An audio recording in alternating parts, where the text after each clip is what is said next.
everybody is changed for MPP. Because this is not working. If you come in, there you go. The MP in Dobikwabinyam, Agbotui, has lost it already. She knows very well that she has lost it. In fact, she lost it in her primaries. And I can tell you that Dobikwabinyam, we are going to have a new MP. All right, good. Thank you so much. All right. Mother of former President Jerry John Rollins laid to rest after a colorful but solemn pre-burial service attended by people from all walks of life. I know she's already in heaven, busily shouting out instructions. I have no doubt God will make her a police chief in heaven to dish out her brand of discipline and trust her to perform her role with distinction. Also ahead, we assess the impact of technology on the phenomena of posting and receiving letters through post office boxes, as well as on Ghana's postal services. I don't remember the last time I used the service of a post office. A young guy like myself, I'd rather access the email and all that. I'd rather do my stuff electronically than go all the way to a post office to do anything. And later, Irajo Bobia Boatin wins the maiden edition of Citi TV's Keyboard Idol. Will bring you highlights of the program.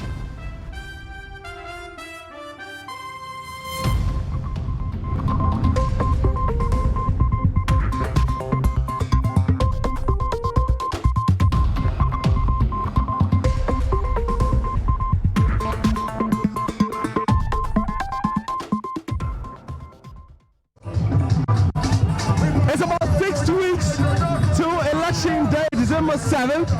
And as you're aware, political parties are being innovative with how they campaign, how they reach out to people, how they spread their message. Currently, we are at what appears to be like a rally for the NPP in the Odorodiodio constituency, where the two new lanterns will be battling on December 7th to win the parliamentary seat for this particular area.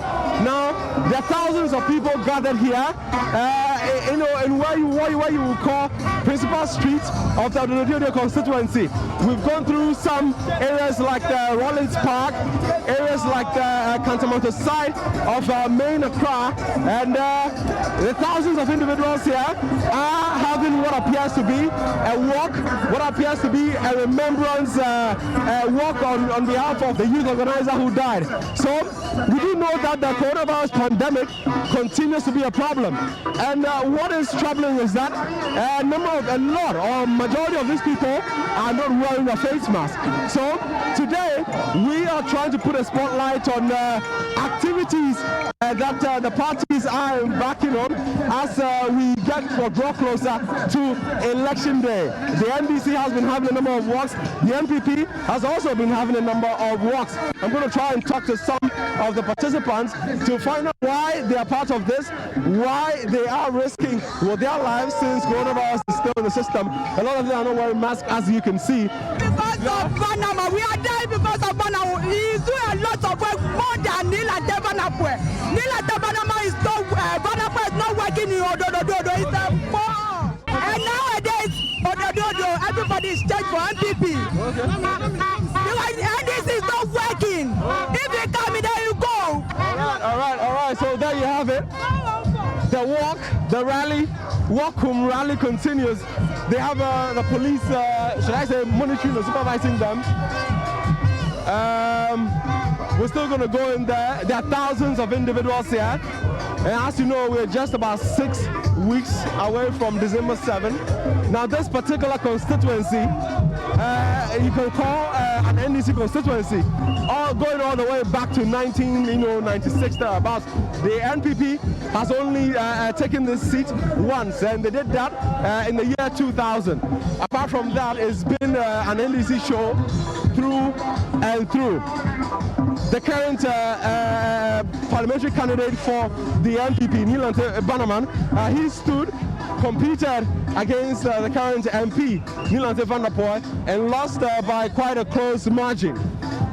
Now he is attempting to unseat the current MP, and as you know, a lot of activities have been planned. A lot of things have been done to ensure that he maximizes, should I say, the opportunities that he has when it comes to raising awareness and raising interest in his campaign. The NDC is also doing theirs. And like they say, as you can see in the banner and right now, gallant youth of MPP, Mons Ras, the field marshal. Now he happens to be the immediate past youth organizer of the party in this constituency. Waters, William Nee, Ofe, Bruce Tego. I can see you're hyped up. Yeah, I'm happy. You're happy, yeah? I'm happy that Nana is coming to power. Nice one. Yeah, because of we are sucking NDC people away. Nice one. When they see us, they are fear. Okay. That's why we come out to celebrate our friend, the death of our friend. Yes. That's why we have come out to celebrate, and they'll see us. They think that we are not there. We are there. Yeah. We are there. We want to celebrate. Tuesday, we are coming out for more celebration for Nana Addo Dankwa Akufo-Addo. So I have here with me the communications officer for the constituency. Now talk to me, how has it been so far? Where have you been to? Looking at the crowd and how people are churning for the MPP is supposed to tell you and I on the grounds that the MPP is in control in Odorodiodio, and MPP has actually taken over in Odorodiodio because our brother Nilan Tebanaman has shown leadership clearly, and everybody is enthused, both NDC and MPP. They are here telling us that this time they are going to rally behind our brother Nilan Tebanaman to make sure he becomes the member of parliament come December 7th. Now, the number one on the ballot has actually succeeded and proved that we are going to win the elections. Because when you're looking at the past history, in 2000 when we came to power, we are here. In 2004 when we were in power, what number did we pick? Number one. When we were leaving power in 2008, what number did we pick? So in 2012, clearly, what number did Mahama pick?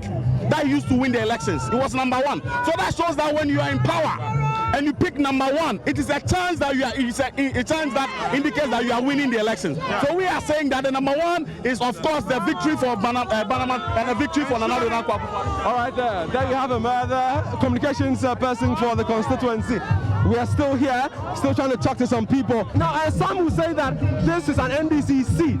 So, I mean, regardless of what you're doing, you really won't capture the seat from Nilan Tebanaman. Who said so? We were there before they came. We were there. We once occupied the seat before they came. I mean, once in 2000. I mean, 2004. Oh, things change. Things change. This time around, we are bent on taking back our seat. Okay. The seat once belongs to us. So this time around, we are taking back our seat. So, I mean, as is typical with rallies, Jama songs in the background from all persons from all walks of life. Currently have the regional organizer for the NPP in this region to talk to me. COVID era. You're not supposed to be, doing things like these. No mask, close proximity. Why are you doing this? I mean, right now. Well, even though it's a COVID era, all the protocols have been adhered to. People wash their hands and all of that. You're not wearing a mask. Just as the footballers gathered on park and they play, because they have confidence that all of them have tested negative. Same here. Every single person has been tested just last night. And it is on the basis that we are confident together, all together, and then make merry cheer in solidarity with our departed and fallen patriots. So with over 40 days to election day, you as a regional organizer, what are we supposed to expect in terms of strategy and events for the other areas? As you see that we are galvanizing and garnering non-traditional votes of our party. In this constituency, normally we don't get the votes. So we are falling on the floating voters, the young ones, to convince them that hope is in the MPP. And they have seen it. Even in this era of COVID, what the president has done for them, free light, free water, all of these are indicators that this president and this party, when they support us, we can deliver more. Regional organizer of the ruling party on what you call a one-week rally for the departed youth organizer. You're still watching the Citi Newsroom as we try to, put the spotlight on some of the campaign activities being embarked on by the major political parties in the Greater Accra region as we get closer to election day.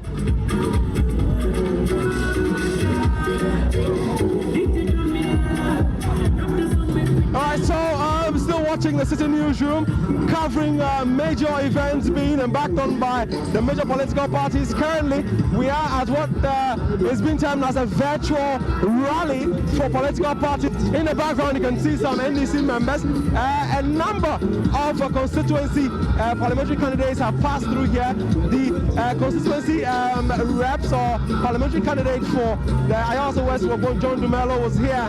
The constituency parliamentary candidate for Medina, Francis Xavier Sosu, was also here. We're currently going to speak to some leading members of the NDC for the Domin Kwabena constituency. What other campaign activities are you embarking on 44 days, to election day? With the strategy, we can't say it all. We have a lot in the pipeline. The most important thing is that we are going to ward by ward, branch by branch, house to house, door to door, ghetto to ghetto, and we are doing that. As for that one, we will start it, resume on Monday. On Monday, we are going to resume. As for the other ones, we keep it to ourselves. The MP in Domin Kwabena, Agbotui, has lost it already. She knows very well that she has lost it. In fact, she lost it in her primaries.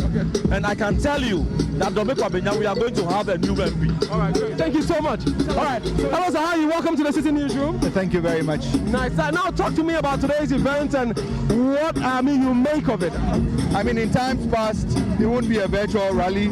We're going to mass up the people and speak to them, but today it's virtual. Yeah. We've addressed a lot of people who are not here but have listened to us, so it's a good thing. Nice. Now I'm seeing you're wearing the John Mahama 2020. You are number 2 on the ballot. Talk to me about a strategy for you, for your constituency, and how you intend to actually come out on top on December 7th. Our constituency strategy fits perfectly into the national strategy. Our presidential candidate has said to us that this year let's do retail campaigning. So because of COVID, we're not doing very large campaigns. We're doing retail campaigning. We're touching as many people as possible. So essentially that's what we've been doing over the last few days. We're going around. So if you even look at the way I'm dressed, I started off this morning with 2 health walks. From here, I'm going to touch base with the people. So essentially, that's what we're doing. And it's not centered around the candidate alone.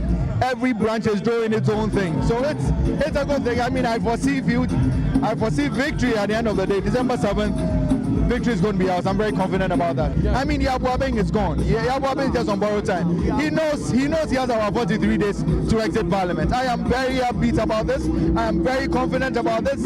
And I'm telling Adenta people that I will offer that kind of leadership that we've lacked in this constituency. All right, sir. Thank you so much. There you have him, the parliamentary candidate for the Adenta constituency. Essentially, sounding confident about his chances come December 7th. Operation 90,000 for the NDC in Adenta constituency. That's what he says. You're still watching the Citi Newsroom as we cover the innovative programs that the major political parties are embarking on to reach their audience in this era of COVID. We're going to speak to some of the supporters. Madam, how are you? What's your name? Evelyn. Evelyn what? Tetevia. What exactly did you do here today? Oh, I came here because I am NDC partner and I support Ramadan. I like the work he do. I like it. So we are happy to be here today. We thank God. He saved us. He blessed us. Give us this day. We thank God. Thank you very much to John Dramani Mahama and Ramadan. God bless them so much. Let me speak to. Hello, ma. Hello, how are you? What is the strategy? Essentially, how would an event like this help your parliamentary candidates, Adamu Ramadan? Yeah, thank you very much. Adenta, even though people say it's a swing constituency, it's never a swing constituency. Adenta is a constituency for NDC. Adenta is when the center cannot hold among the NDC. That's where the MPP take advantage and they think that it is for them. I want to tell you that Adenta have realized that changing of our MPs, it is good. Because if we don't change the parliamentarians, we don't change them, we will not know who is the best. So I can tell you that in Adenta, the people understand development the NDC did in Adenta. Okay. They Adenta understand what the NDC have for them. Adenta understand what Ramadan is bringing for them. So I can tell you that Adenta people are ready to vote for Ramadan and vote for Jomama. Thank you so much, sir. Thank you, sir. All right, then we're going to try and speak to some more persons. I see some ladies adorned and beautiful, or in some NDC NDC, you know, attire. Madam, how are you? I'm fine, thank you. What is your name? My name is Angela Nashaleama. Okay. And what are we doing here today? This is the statecraft for the election 2020. And I'm here because of Honorable Adamu Ramadan. Great. Yeah, I'm the branch secretary of Beria Adringano under the Adringano ward. Yeah. Now I'm looking around. I mean, you have your nose mask. A lot of people don't have their nose mask. We're not supposed to be gathering in this manner in an era of COVID. I mean, what do you make of that? Even though we know you need to send your message out. Yeah, I think that's true. But when we came initially, I think almost all the people had their nose masks on. But maybe because we are done with the program and they're outside. But I think it's advisable. Looking at the environment, we should have our nose masks on. Now you are number 2 on the ballot. Yes. What do you make of that? Some say, you know, it's bad for the NC. Some say it's good for the NDC. What do you make of that, and what are your chances going into 2020? With the Lord on our side, victory shall be ours come December 7th, in the name of God. So there you have it. You know, an enthusiast of the NDC for the Adentan constituency. As you can see, a lot of the party members are here at this particular program, a virtual rally for the NDC to be able to sell their message, the contents of their manifesto to the general public as well as their grassroots members. You're still watching the Citi Newsroom as we try to get a sense of, you know, what the major political parties are doing on the ground, you know, in an era of COVID to send their message out, even though we are not supposed to be organizing rallies. Still watching the Citi Newsroom. In other stories for you, the presidential candidate of the National Democratic Congress, John Dramani Mahama, says the New Patriotic Party has managed the economy poorly. John Mahama accused the Nana Addo administration of collapsing businesses amidst the COVID-19 pandemic. Speaking on Wazot television, John Mahama indicated that the next NDC government would invest in rebuilding collapsed businesses. The signs were there that this economy was being mismanaged, first by overborrowing. Over 4 years, he's gone onto the capital market and raised $9 billion. And $9 billion is only going into consumption. You don't see what it's being used for. Normally, if you go on the market and you raise money, you use a bit of it to retire your high interest local debt. But some part of it you must use for other important projects that are tangible and that transform the economy. But that has not happened. Today, the single largest threat to the economy is the almost $1.5 billion that he owes independent power producers. We came up with the ESLA, and the way we structured the ESLA, over 5 to 6 years, we would have finished paying off that debt. Today, that debt has ballooned to $1.5 billion. The independent power producers are threatening to shut down this country's power supply if the finance minister doesn't pay him. He's gone begging them. When they threaten, he'll find a little money and go and give to them and ask them to be patient. He's just waiting to hand over a broken economy to the next administration. The economy is already broken. COVID didn't break it. The thing is, if you have an economy, it must have sufficient buffers. And so if you say this was the best economy in Africa and he was the best finance minister and the economy was resilient, why is it that just one pandemic and your economy is already in ICU?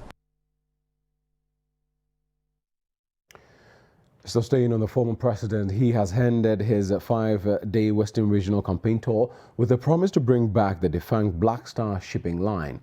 Now, addressing residents of New Takoradi, the former president said the NDC government's People's Manifesto plans to revamp most of Dr. Kwame Nkrumah's abandoned industries, therefore will resurrect the Black Star shipping line to help create jobs for the unemployed youth. Manifesto yes, a Juba Kwame Nkrumah de Bay, or your Black Star line, Black Star shipping line. Or your dear Oma and Babunu Bebre, I walk on a high Juba. I see men.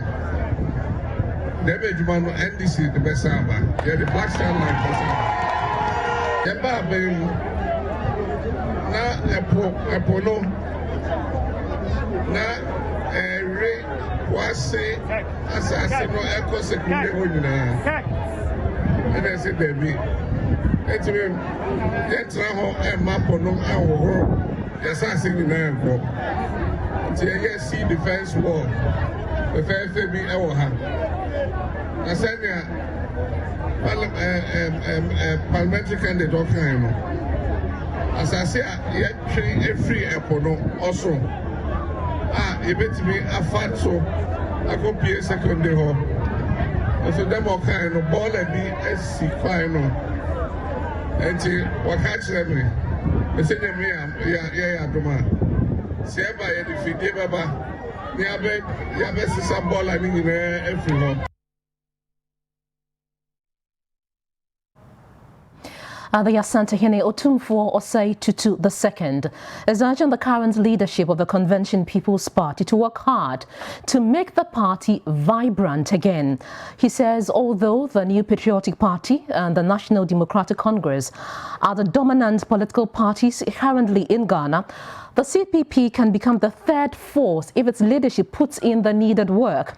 The Asantehene made these remarks when the presidential candidate of the CPP, Ivor Greenstreet, and other executives paid the courtesy call on him at the Menchia Palace. More in this report by Hafiz Tijani. The Asantehene acknowledged that the CPP under Dr. Kwame Nkrumah introduced policies and established infrastructure that contributed to Ghana's development. The CPP, he says, is remembered by many Ghanaians following legacies its founding fathers left behind. Otumfuo Osei Tutu II is thus asking the current leadership of the party not to focus on winning the December polls, but should adopt strategies to make the CPP vibrant again.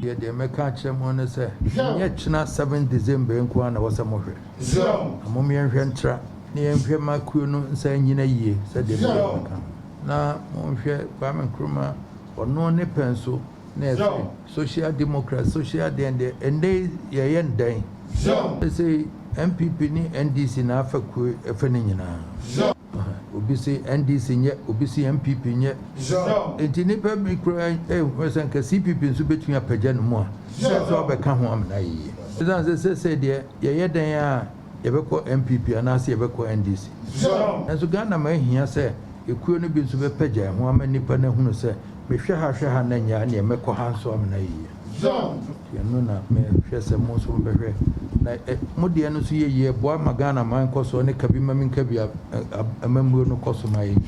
The Asantehene reiterated calls on political parties not to resort to politics of insults in the lead-up to the 2020 elections. Flag bearer of the CPP, Ivor Greenstreet, wants Ghanaians to give the party a chance to rescue the country from the NDC and the MPP. Our people want jobs. We had the jute factory. We had so many things in agriculture that we were doing for the people and business for the indigenous Ghanaian. We are coming again to offer employment. We are coming again to offer hope. And we ask the people to look within and see that NDC have tried, MPP have tried, but now their time has passed and it is time for a change. And that change can only be Convention People's Party, CPP. That we are number 4 on the ballot. We are going to communicate those things to the people on this our visit. The flag bearer led a delegation comprising national and regional executives of the party to introduce himself to the Asantehene and also seek his blessings as part of the party's campaign tour of the Ashanti region. Now, with barely 2 months to the general elections, it appears more communities are agitated and are threatening not to vote over lack of development. Now, this time around, 5 communities at Bimbago in the Bunkurugu district of the Northeast region have demonstrated and vowed not to vote. Our correspondent Maxwell Souk, who witnessed the demonstration, reports that the 5 communities unanimously criticized the government for neglecting them.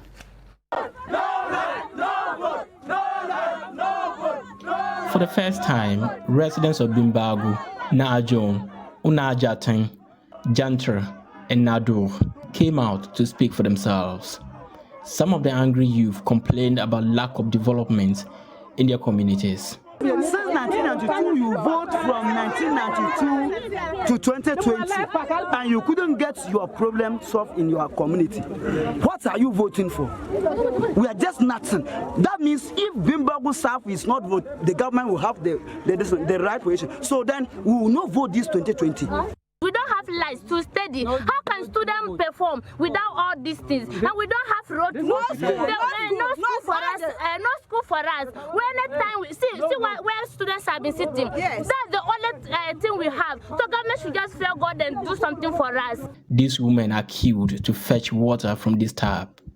The tap supplies water to the 5 communities, and that comes with a lot of pressure. We struggle. At times we beat each other here and wound each other because of water.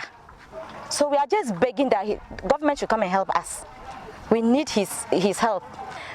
It's only this water that is this one borehole, and we are struggling on it. So we are begging him to help us. The youth, together with their community elders, later convened a meeting to address the prayers.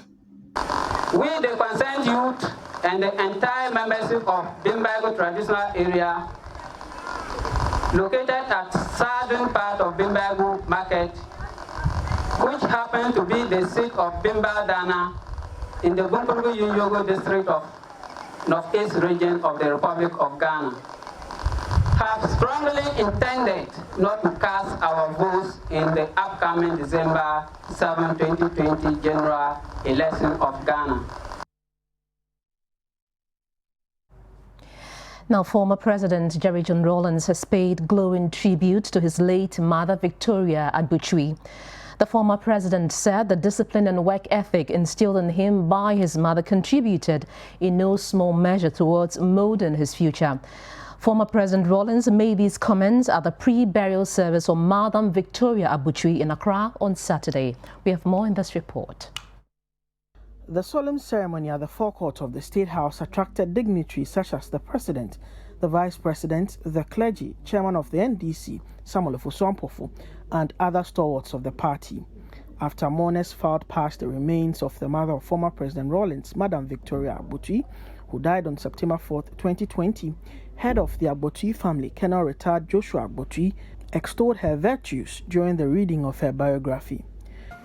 Madam Victoria Agbotui was born in Kita on 9 September 1919 to Mr. Emmanuel Kofi Agbotui, a district court registrar, and Madam Christiana Akua Tamaklo, an accomplished trader. Christiana Aku Tamaklo was also the granddaughter of Togbi Nyako Tamaklo I, Dufia of Buti, and Miafiaga of Anglong. Victoria Agbotui was the second of the 6 children to her parents and one of the 20 to her father. She hailed from the Bate clan and was a descendant of the royal household of Mponku and Kluga. Auntie Vic, as she was fondly called by friends and family, was baptized early in her life into the Presbyterian tradition by the then Bremen missionaries in Kita, even before she dreamt of going to school. Tributes poured in from family and other well-wishers. The tribute from Flight Lieutenant Jerry John Rollins was read on his behalf by a granddaughter of the deceased, Dr. Zaneto Ajiman Rollins. My mother's uncompromising and exacting standards laid the foundation for me to give of my best at the exacting requirements of being a fighter pilot. Standards used to be extremely high in the Air Force and the armed forces in general. I hope and pray that those standards are being maintained. Standards that recognize merit and ability, not influence and ethnicity. On the occasions that she would come and visit me on Saturdays in Achimota School, she would often be met with my absence as I would spend the days in the Achimota forest enjoying the tranquility of nature. More than once during visiting hours, as I headed back through the Arboretum, I could see her standing in front of Gudgersberg House, wagging her finger at some poor student who was unfamiliar with her temperament. Invariably, she was leaving a warning of some sort behind for me. My mother had our lives clearly mapped out in her mind and had little tolerance for opinions that were contrary to hers regarding our future ambitions and how to achieve them. She never wanted me to join the military, and she must have felt both pained and vindicated about her initial reservations regarding my career choice during the trial after 15th May 1979. While she was still working in the State House, she bought herself a car before she could drive. Of course, I offered to teach her how to drive, but after 3 lessons, Auntie Vic claimed I was bellowing orders and decided to take over teaching herself how to drive. Prayers were offered in line with Catholic traditions before the remains were carried off to Jelukopa in the Volta region for final burial rites. Still watching the Citi Newsroom, we are going to take a quick break here. When we return, we will be assessing the impact of technology on the phenomenon of posting and receiving of letters through the post office box, as well as on Ghana's postal services. You won't want to miss that. Stay with us.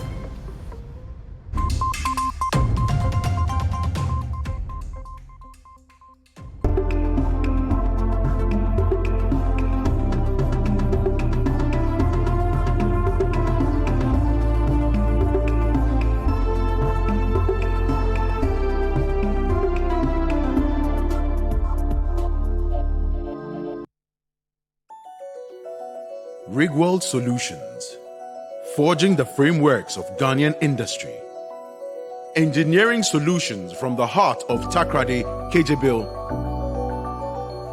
At Rigworld Solutions, we manufacture industrial bolts and nuts, fasteners, hoses and fittings for the extractive and petrochemical industries. World-class products with local expertise. Locate our factory in Kejebil of the Takrady Takwa Road. Call 0302-949917 or 0540-107504. Email enquiries at rigworldsolutions.com. Rigworld Solutions, crafted in Ghana, engineered for the world. Since 2017, a new dawn is breaking in Ghana. The NPP is building the foundations for growth and transformation. We are curbing unemployment with new and decent jobs. Thanks to Nana, I've got a new job through NAPCO. That is why I'm voting for him as the MPP. The promise of free SHS is now a reality.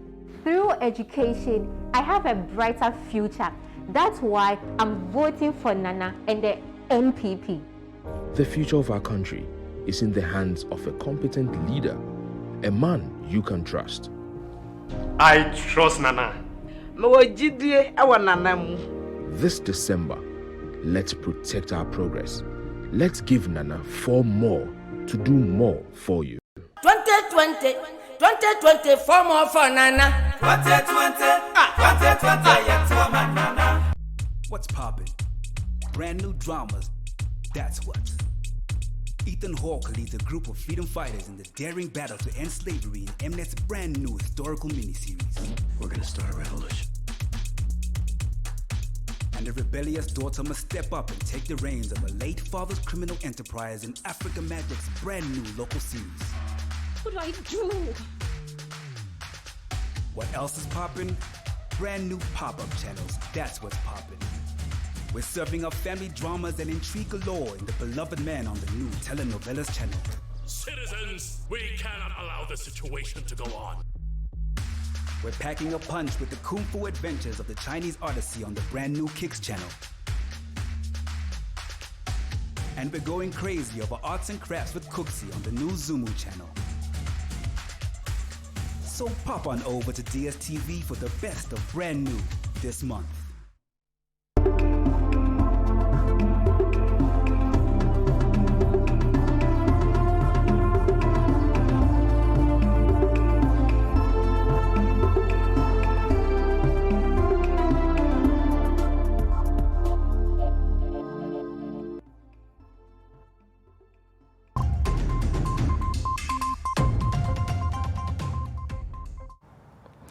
You're welcome back to the Citi Newsroom. Now let's bring you other stories now. Some members of the Education Committee in Parliament want the government to bridge the infrastructure gap ahead of the expected reopening of tertiary institutions in January. The call follows President Akufo-Addo's announcement of the scheduled reopening of tertiary institutions next year. With the expected increment in numbers due to the entry of free SHS graduates to the tertiary institutions, the members are of the view that there is the need for urgent expansion of projects to prevent congestion. There is more in this report. In his 18th address to the nation, President Akufo-Addo announced the reopening of tertiary institutions in January 2021 as part of the gradual easing of restrictions associated with COVID-19. The first cohort from the free senior high school program will enroll in tertiary institutions at the beginning of the 2020-2021 academic year, set to commence in January. As part of the Education Committee of Parliament's oversight duties, some members have raised concerns with the level of preparedness of institutions to accommodate the expected numbers. For the ranking member of the Education Committee, Peter Nochukoto, there is an urgent need for projects to be rolled out to augment the current stock of infrastructure. They learned that they are going to rely greatly on private infrastructure, maybe the residential ones, where we are waiting to see what each university will do, because that will depend on the individual institutions or universities. So let's wait and see when the results are released and the pass rate, and then the number that will qualify for tertiary education, if it will be equal to what has been happening already or will be more than that. That will determine the way forward. He says without the required infrastructure, there is a possibility of a double-track system at the tertiary level. Our fear is that if the results could be good, and then more people qualify for admission, what is the infrastructure to accommodate those students, both residential and academic work? So that is our greatest challenge now, that we are fearing that it might result in the double track as we had in the senior high school free SHS program. So we are praying that before that time, government and the Ministry of Education should be able to come up with a program, a realistic one, that will forestall any congestion in our lecture halls and accommodation facilities. But MP for Mpoho and member of the committee, Alex Kofi-Ejekum, says authorities on the university campuses across the country must strengthen monitoring to ensure that projects that are currently under construction are delivered on time. We want the various tertiary institutions to also be mindful of the fact that this period that the government has extended must not be a holiday period. I know there is some infrastructural investment going on in the various campuses. I wish to urge them to continue to ensure that the various contractors that are working at the various projects expedite action so that come January, we will not see any challenges as far as accommodation and facilities are concerned. He further called on contractors to quicken the pace of work on the projects. To our individual contractors who are also working on these projects, they must all also be mindful and know that whatever project that you are undertaking, it has become a norm. There is no government who will come and say that the next day, continue your project without me looking into the modus operandi of the program. Now, gradually, the manual mode of writing letters to friends, loved ones and relatives has waned as most youth today connect through technological applications.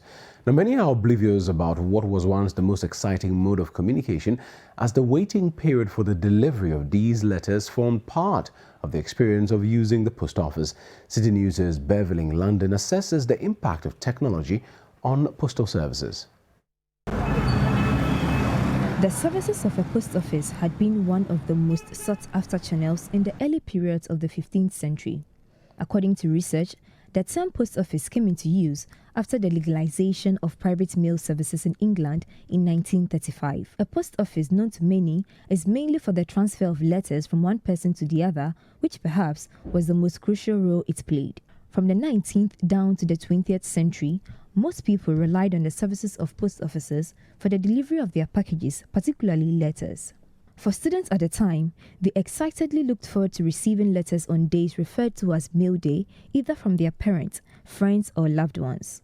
In the 21st century, technological applications like WhatsApp, Facebook, Instagram, Twitter, and other instant messaging platforms surfaced on the internet, replacing the already existing mode of long-distance correspondence. These technological applications introduce qualities such as direct communication and at a faster pace. For users of recent technological applications, what influences their mode of relaying information? I don't remember the last time I used the service of a post office. A young guy like myself, I'd rather access the email and all that. I'd rather do my stuff electronically than go all the way to a post office to do anything. So I don't remember the last time I did anything like that. A lot of us now have access to our phones, there's laptops, and so there's internet. So if you really want to send a message across to somebody who, if you want to send a message across somebody who is not within your country, you prefer wanting to do that, on the comfort of your home or in a car, using the internet service and all that. Now it's like, it's social media.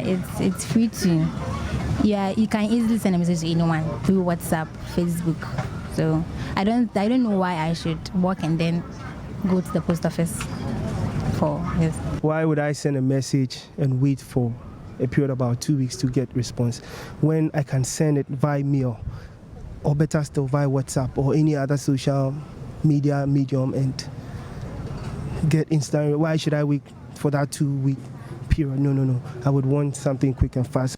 In Ghana, the services of the post office come under Ghana Post. Ghana Post began operations at the Post and Telecommunications Department of the Colonial Administration in 1854. It was transformed into a corporation in 1974. Fast forward, the corporation, after going through some strategic reforms, became known by its current name, Ghana Post Company Limited. In countries like the United States, the United Kingdom, and Australia, delivery of letters and other services remain relevant regardless of how fast the world is evolving with technology.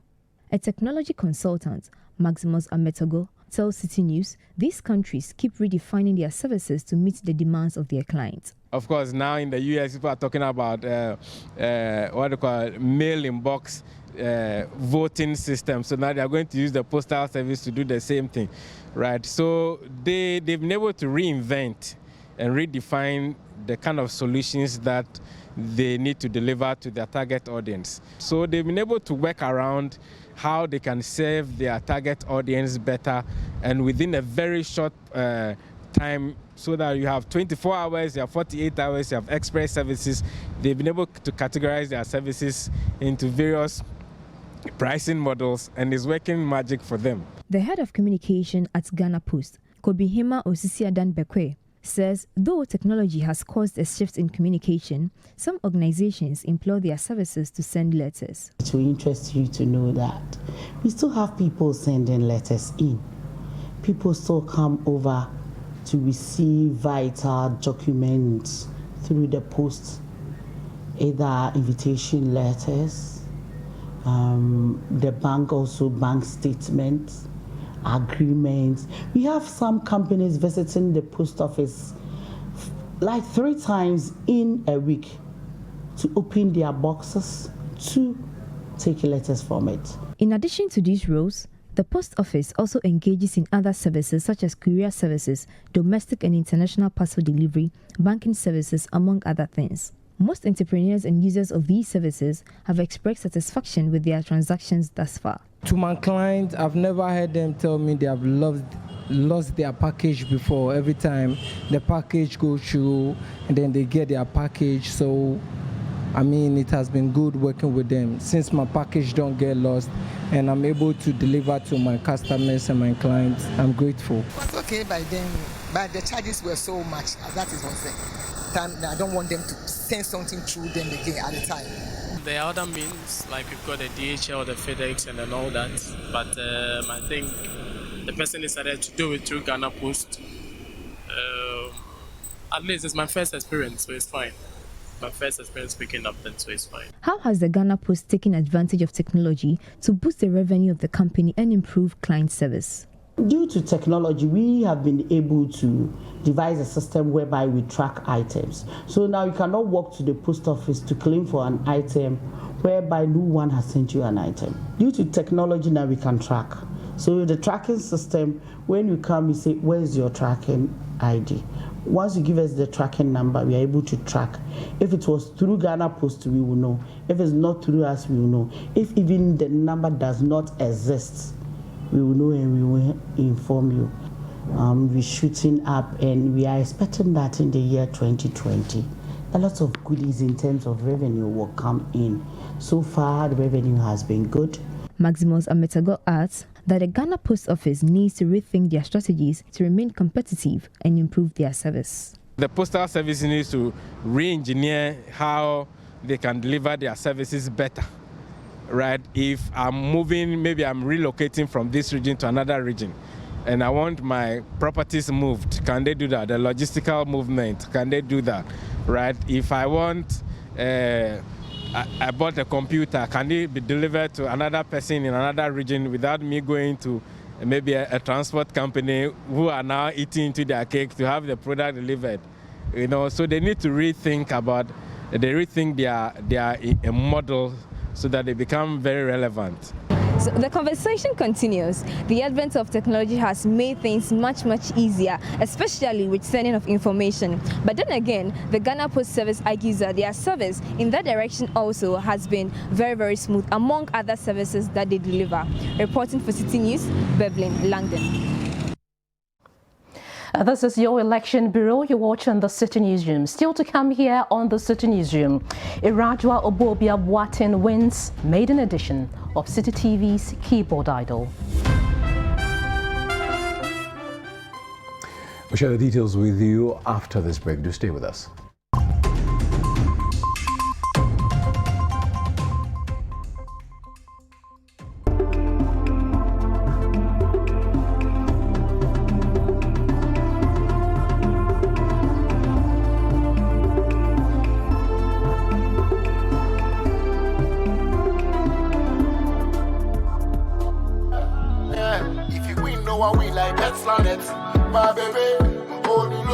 Sunana Abdulrazak. Last week, I received a message from Bet Planet. Come on, now win golden ticket. Nadanje Injin Saya, ma Mercedes Benz na. Omba ku yadda kuma gashi nan ga sunana kai. Bangaren gora kaman gaskiya ne. Mun sun ce na gode Bet Planet. Na gode ma kowa. If you win, no one win like Bet Planet. My baby, hold you low. If you win, no one win like Bet Planet. You've come a long way from where you started, and in that time, you've upgraded a lot. But have you upgraded your entertainment? When you upgrade to GoTV Max, everyone gets an upgrade. Football fans can up their game with La Liga and get all new action with the NBA and NFL on a brand new channel, ESPN. The kids will go crazy for the most popular kids shows, and family night is sorted with blockbuster movies on TNT. Plus, our local celebrities will keep you connected to your continent, while our general entertainment channels will take you international. There's a whole lot for the whole family when you upgrade to GoTV Max. So make the move today and give your family an upgrade they'll love. GoTV, live it, love it. Hi, my name is Salamatu. Yes, these are both me. You see, before free SHS, my life could have taken two very different paths. The SHS path depended on how much money my parents had, what sacrifices they were willing to make, and whether they would send me or my little brother Issa to SHS. The other part is what would have become of me if there was no free SHS. But today, thanks to free SHS, my future is bright and promising. Congratulations, you have a name. He's a boy. Instead of depending on others, I will stand on my own feet and help my family. Free SHS is where my dreams for a better future and the dreams of thousands of young girls become a reality. Don't let NDC take it away from us. Vote for NPP and give all Ghanaian girls a chance for a better future. We're about to change your Sunday night for the better. This Sunday on The Upside Down Show, we have a conversation with opera singer, media personality, member of the Citi CBS team, and an all-round powerhouse, Kokui Salome Hansen. And later, it's a party with G's band right here on The Upside Down Show. This Sunday at 7 p.m. only on Citi TV. Upside Down is proudly brought to you by Vodafone Ghana. The future is exciting. Ready?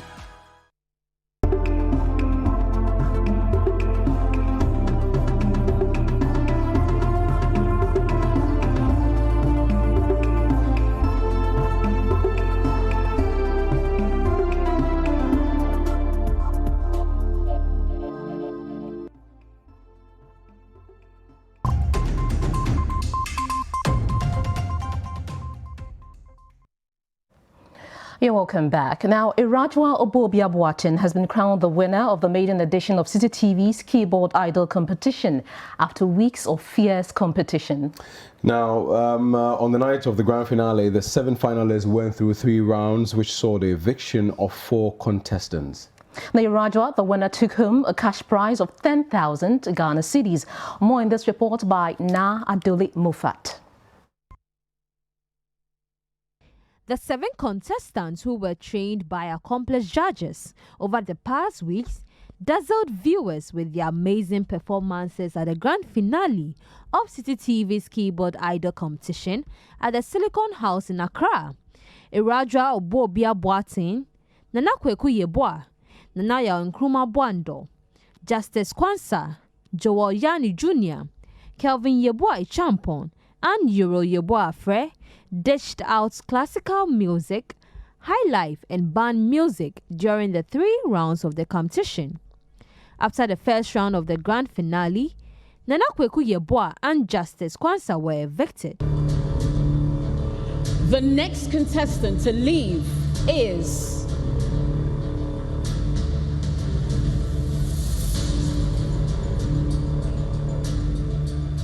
Nana Kweku. The next person to leave the Keyboard Idol competition is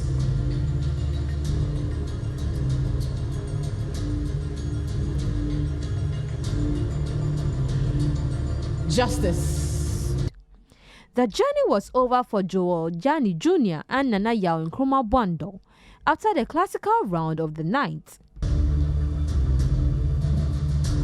The next person to leave the Keyboard Idol competition is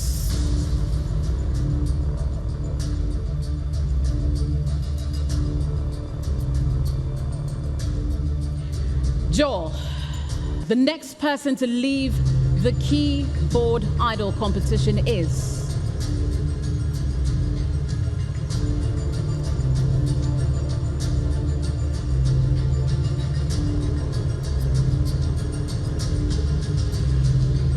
Nanayao. The judges, Dr. Alfred P. Adakwe, Kwame Yeboah, and Kokui Salome Hansen all had a good time watching the contestants bring on their A-game. Now, at the 3rd and final round of the competition, Irajwa Obobiabuatin, Kelvin Yeboah Ichampon, and Euro Yeboah Afre wild patrons as they played with the band. By this time, it was apparent that the judges, who wielded 80% of the power to determine the winner, had a real competition on their hands. The voting public contributed 20% to the tally. At the end of the competition, Euro Yeboah Afre came 3rd and took home a cash prize of 3,000 Ghana cedis and other promotional prizes. Kelvin Yeboah Ichampon came 2nd and took home 5,000 Ghana cedis and other promotional prizes. Irajwa Obobiabuatin was adjudged the first ever Keyboard Idol, going home with a grand prize of 10,000 Ghana cedis and other souvenirs from sponsors of the competition. The winner of Keyboard Idol Season 1 is walking away with 10,000 Ghana cedis, a tablet, 3 months free music training, and an Asanka device. The winner is Erajua, walks away with 10,000 Ghana cedis. And to present the first prize, we have Mr. Farid Dawood, and that's her father raising her up. The maiden edition of Citi TV's Keyboard Idol was sponsored by Santor Energy, Asanka powered by Tech Aid, and FaithWorks Music School. And on that note, we end the Citi Newsroom on Citi TV. We have more stories on citinewsroom.com.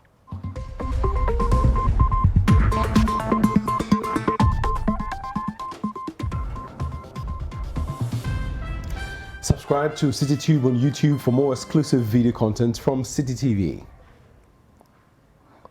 Download the Citi Newsroom app from the Google Play Store or the App Store and keep updated on the go. You can also watch Citi TV on DSTV channel 363 and GoTV channel 182. My name is Peola Kanya Ofuri. And my name is Bobby Osei. Many thanks for watching.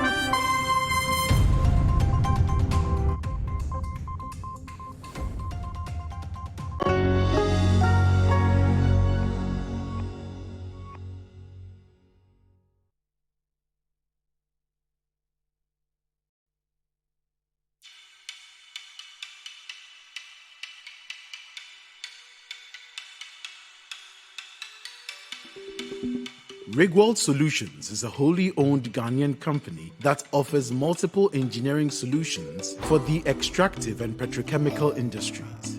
We manufacture industrial bolts and nuts, fasteners, hoses,